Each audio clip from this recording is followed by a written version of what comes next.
We produced a lot of corn, and they came up with uses for it. We are now engineering our foods.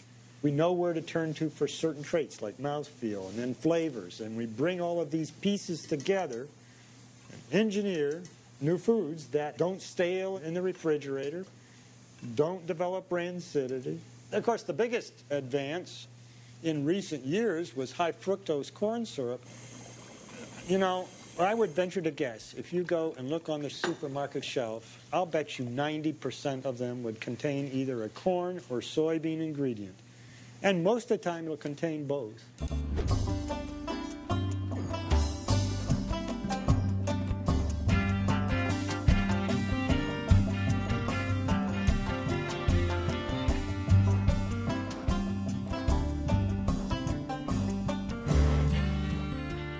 Corn is a great raw material. You get that big, fat kernel of starch, and you can break that down and reassemble it, and you can make high fructose corn syrup, and you can make malted dextrin and diglycerides and xanthan gum and ascorbic acid, all those obscure ingredients on the processed food. It's remarkable how many of them can be made from corn. Plus, you can feed it to animals. Corn is the main component in feed ingredients, whether it's chicken, hogs, cattle, you name it. Increasingly, we're feeding the corn to the fish, whether we're eating the tilapia or the farm salmon. We're teaching fish how to eat corn. The fact that we had so much cheap corn really allowed us to drive down the price of meat.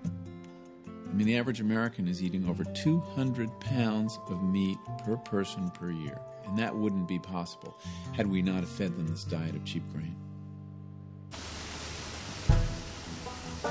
Since you're selling corn at below the price of production, the feedlot operator can buy corn at a fraction of what it costs to grow, so that all the animals are sucked off of all the farms in the Midwest.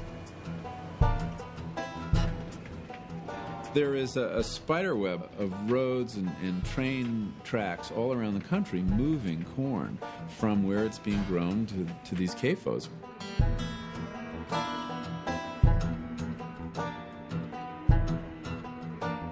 Cows are not designed by evolution to eat corn. They're designed by evolution to eat grass.